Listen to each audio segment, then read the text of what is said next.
Good morning, guys, and welcome to the podcast. I've got a fantastic guest for you today, Erin Gray, coming out of Boise, Idaho. Also has roots in Austin, Texas, one of my favorite cities in the world.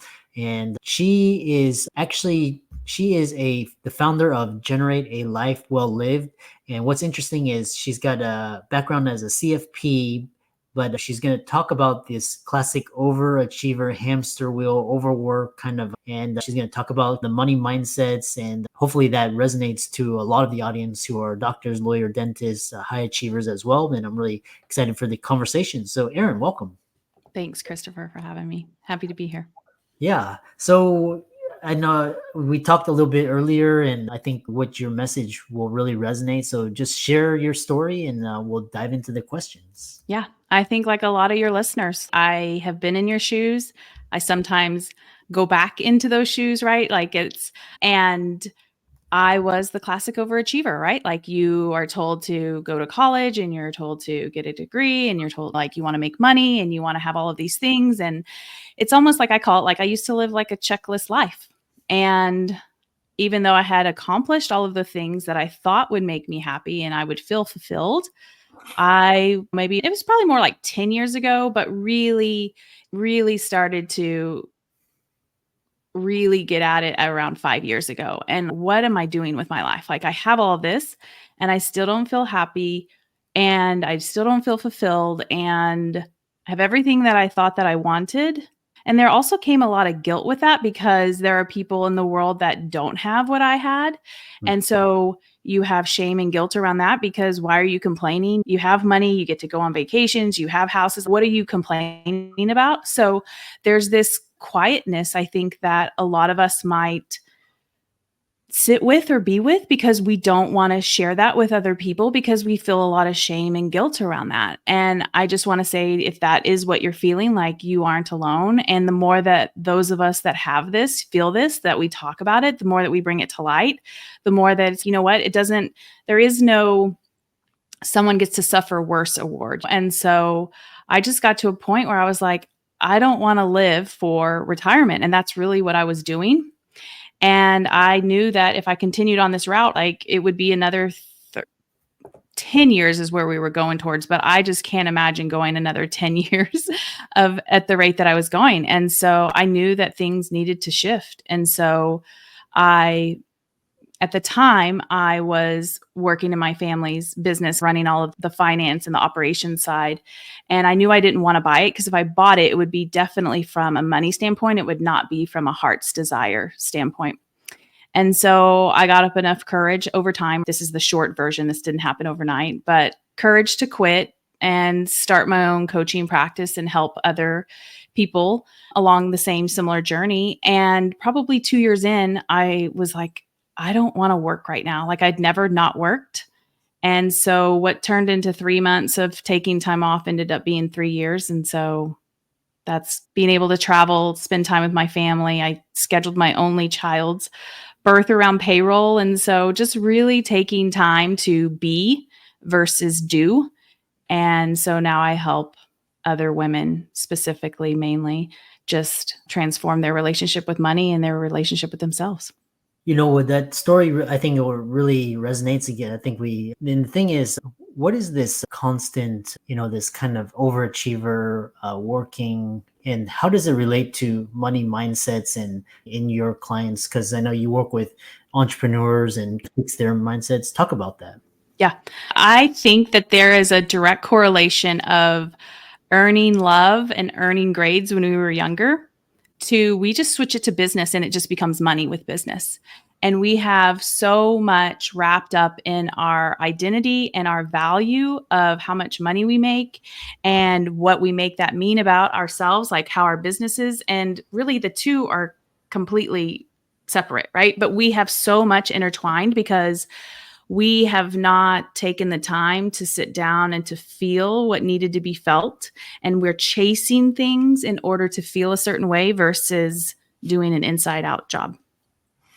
Yeah, I really love that. It's like fulfilling, and a lot of it comes from this emotional hole, and we have to, again, it's some of it's parenting, some of it's societal, some of it could be early childhood trauma. So The next kind of a follow-up question I have for you is this for those individuals that kind of feel what you're feeling, and how do you like where their identity but is tied up in their finances and their job, and they know it's wrong, but they know if they actually have to separate themselves from it, it's gonna cause a lot of havoc. Could be result in a divorce, it may result in unemployment, it may result in scaling back. How do you people like reconcile? Because that these are really big shifts and changes. Yeah, slowly. I think in the self-development world, we want to do something. We want to do things really quickly and go big or go home, or like we need to be constantly. No, the nervous system I want you to think about your nervous system like a rubber band, right? If you extend that rubber band too much, it's going to pop. And that's the way that our nervous system is. And so when you try to go from, okay, I think I want to quit my job, and that's what you're in that moment, or you haven't ever taken off a day of work because you feel ill, or you want just a mental day, going from that to I'm quitting my job next week is a huge jump for a lot of people. And you haven't built up your, I call it your nervous system regulation to acclimate to that. So I always say start slow, right? Start with where are you and where do you want to go? And we don't have to do that overnight. And the other thing that I think a lot of people think is when I get to this point, the lie that we've been sold is the thing is going to be what is going to create the feeling, right? Versus we can feel calm and at peace even when we have a job or a business that we're not super stoked about. We can have joy and have fun and fulfillment in the little things, which sounds so cliche, but it's really so true.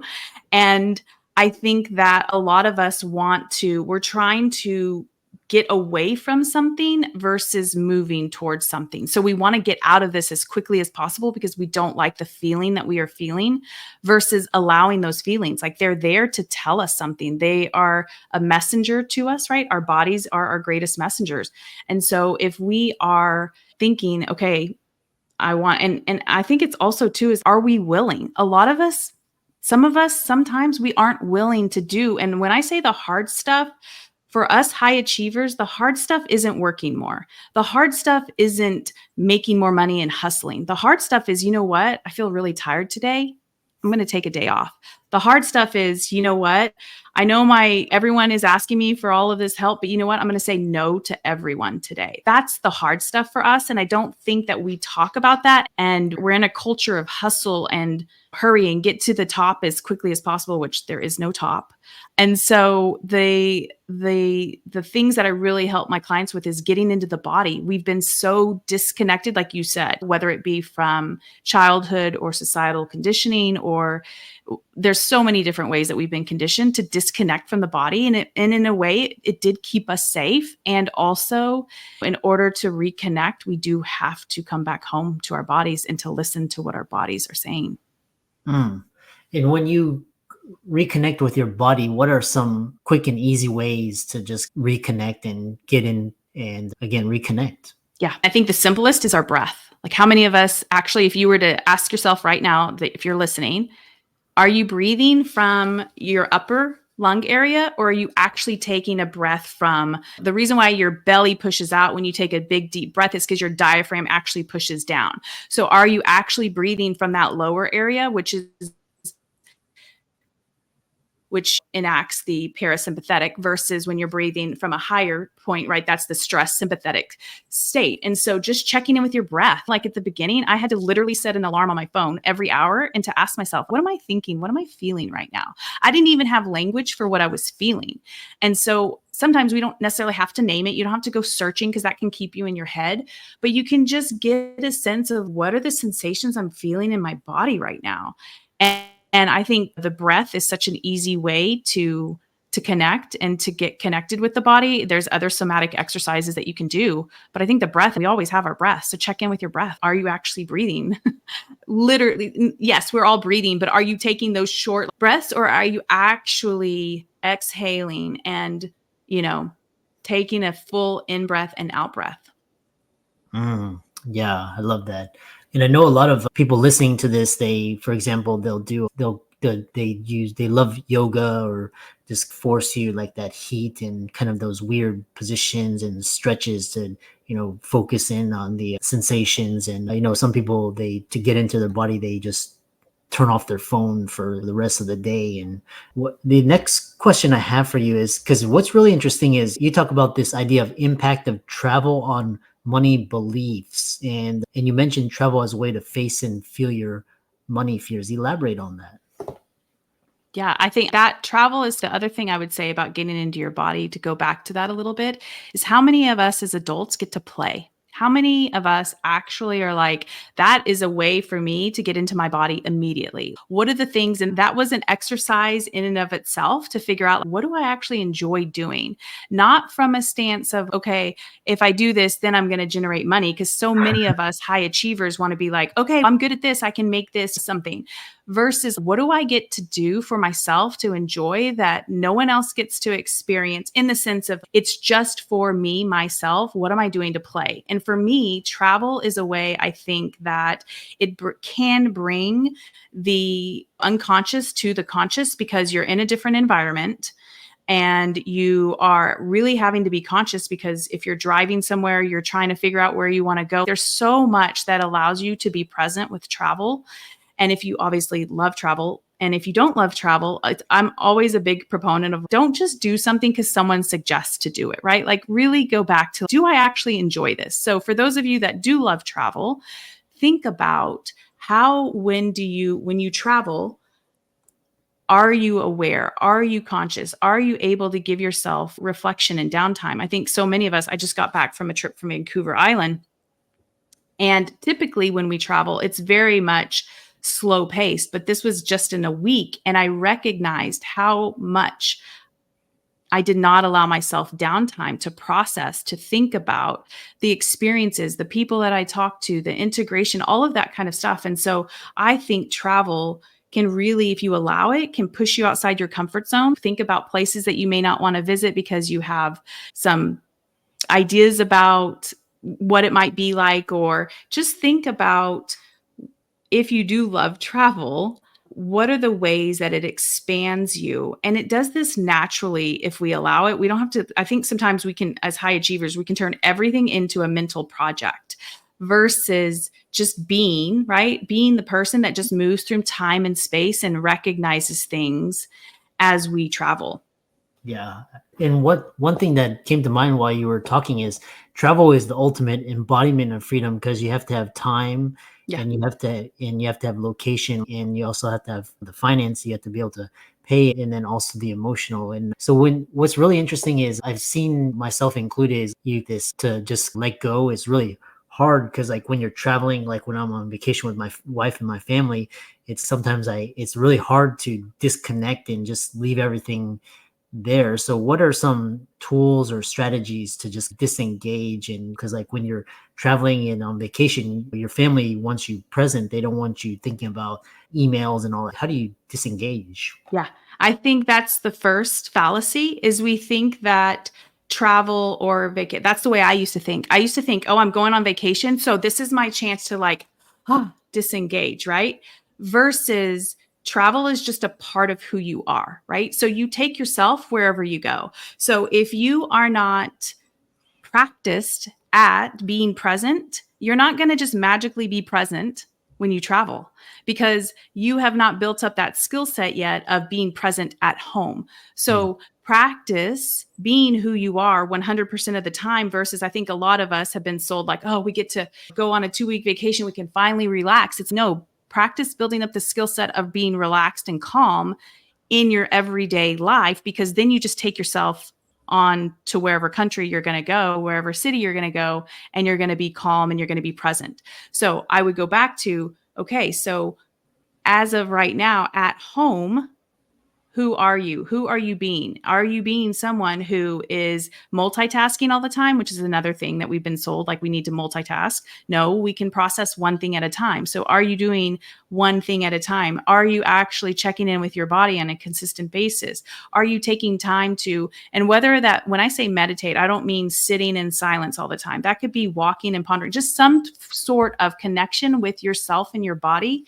What are you doing on a consistent basis? And so we we think that we have to go somewhere to unplug and to disconnect or to finally be present, but we can do that right here in our own house, in our own city. It's just we aren't practiced in that. So think about, who is that person that is present? What do they do differently? What do they feel differently? Who are they on a day in, day out basis? And then do a little note compare. How much is that of you, percentage of the day, and how much of it is not? And then just one little micro thing change, right? Like maybe it's, I put my phone down after X PM, or I don't get on social media after whatever. So just little tiny things. I always call it like the 1%. We don't need to change everything all at once, because I don't think that it's really, we'll stick with it. So what is the one thing that I'm going to change this week, and really focus on that, and then check in again and see, okay, what's the next thing that I want to, add? And really it's not add, it's more so take away, right? How can I be on my phone less? How can I, when my kid's talking to me in the car, how can I really focus on what they're saying to me, not on thinking about what am I planning for tomorrow and the next day? And this is a skill. Everyone has the capability to do it. I think a lot of us are in our heads a lot versus in our bodies.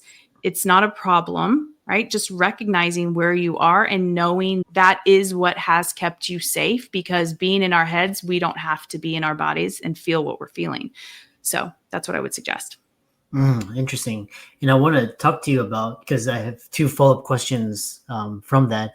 And the first one is, talk about how setting boundaries, because in this day and age when like this work life is, before it was like you had a clear 9 to 5, but now it's like kind of everything's blended together. So how can people start to create boundaries so they're not always like feeling this urge to hustle or rush, or feel like they're missing out, or they're behind? Yeah. I think we have to get down to the root of, why do we feel like we have to hustle and we're behind? That comes from a place of stress, that comes from a place of habitual, right? This is such a simple thing to understand. It's not easy to do. Anything and everything we are ever going for is for a feeling. So if you actually start to get clear and ask yourself, what am I hustling for? Okay, I'm hustling to get my business to a certain point. Okay, because at what point, at that number or that client or whatever that is, what am I going to feel? We have to get to, what feeling are we chasing, and really get back to, okay, that feeling I can have in this moment. So that would be number one. The second would be really starting to recognize how much I don't think we talk about how much we really are in fight, flight, freeze, which I call more of a survival state versus a creative state. And for your listeners, and if they're medical doctors, they know this, right? Like we can't be thinking and having creative ideas when we're in this stressed state. So it's getting out of that. It's processing those emotions that have kept us in this cycle. And I don't know if you're aware of Dr. Joe Dispenza. He talks a lot about that when we're in that state, our bodies want to serve that up again. So if you're used to feeling stress, your body is going to want to feel stress again, because that's a familiar feeling that you feel, right? So calm and peace doesn't feel very calm and peaceful in the beginning, right? Because we're so used to feeling stressed. So what I would say about boundaries is, I would say it comes back to clarity. What life have you actually sat down and thought about? What kind of life do I actually want to live? And even though we've been told and sold that the houses and the vacations and all of that, and yes, traveling is amazing and having really nice houses is great and all of that, yes. But there's a lot of us that have all of that and still feel very unfulfilled and satisfied. So we know that isn't the ticket, right? So it's really getting clear on, what do you want, and what do you want your life to look like, and what do you want your days to look like? And when I did this exercise, it was vastly different than what my days look like. And I would also encourage your listeners to think about, what do you value? Because what you value and what's on your calendar, most often than not, they don't coincide. They aren't a match for it. And so recognizing the boundaries are for us, they're not for other people. So when I think about a boundary, like one of the decisions that I've made with my kid is, I'm not making any decisions for her and her friends when she comes to me that day. Like if she wants to have a friend over, the answer is no. The boundary is I'm going to get a day or at least that day to decide when we're going to have a play date. So just recognizing where are you saying yes to things when you really want to say no to, and what kind of life do you want to have, and what are those feelings that you want to have on a consistent basis? Mhm. Yeah, and what's interesting is because I love how you talk about this nervous system kind of dysregulation and this constant fight or flight, and you have to constantly like process and integrate. What's interesting is because, for example, like when you've actually done everything and you have this place of calm, and then it's like this, your brain is hardwired. Oh, what's next? I got to be Yeah. hustling. I can't just sit back and relax. I got to do. What if people are just so in love? For example, like he or she is their career, their business, whatever, their creator, that's their passion.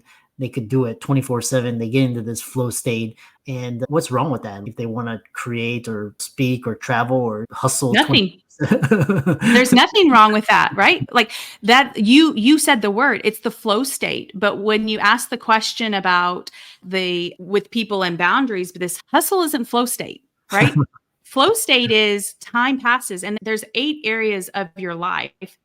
And we talk a lot about work-life balance, but there are 6 other areas of our life that all of that actually has to be balanced. And balance doesn't necessarily mean equal in every single area. Balance just means, to me, balance means, am I paying attention and giving those equal, I don't want to say equal, but those, like, am I paying attention to all of those areas? I think a lot of us as overachievers, we're really focused on work, but we neglect maybe our health. We neglect spending time sometimes with our family.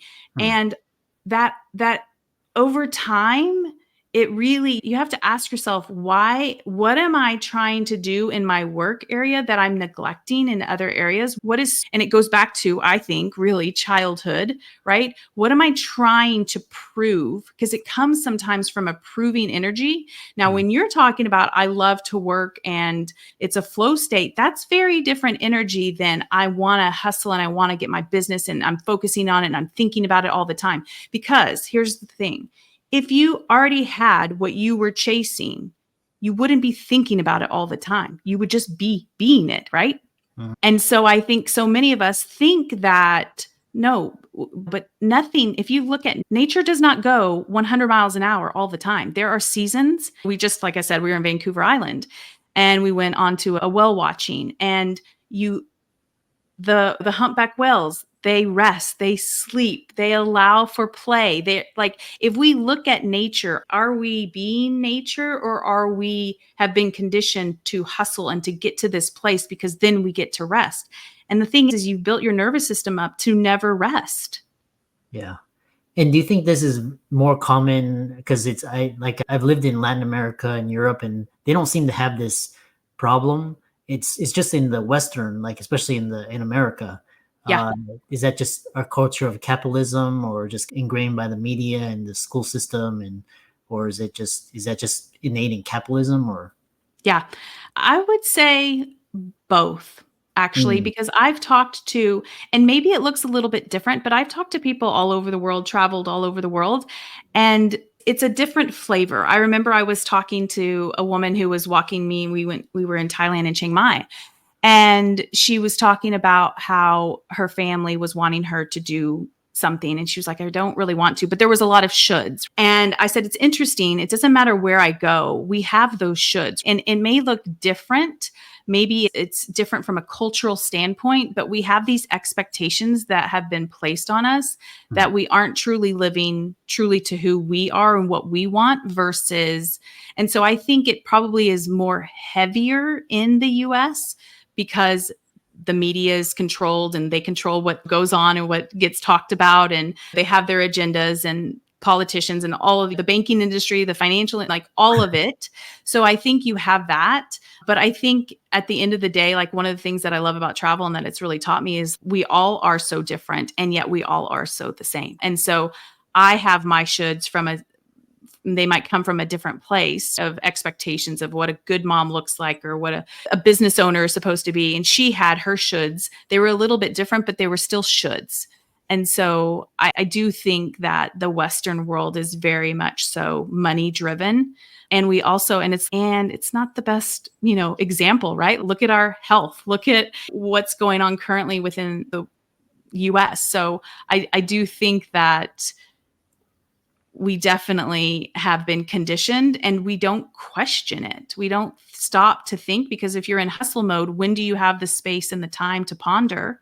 Is that actually what I want to believe in? Is that actually what I want to do? Does that feel good for me and my family and my values? Mm. Yeah. Yeah, it reminds me of a quote Tony Robbins. He's we have 6 human needs, and we have values and beliefs, and at the core of it, it's humans. That's why you see celebrities like commit suicide or go into drugs. And one final question is, because I want to get your perspective on this. And one thing that, because I had a college friend, and he took his company public, and he was talking about this epidemic of among the super, like the 0.01%. And he was saying they're lonely.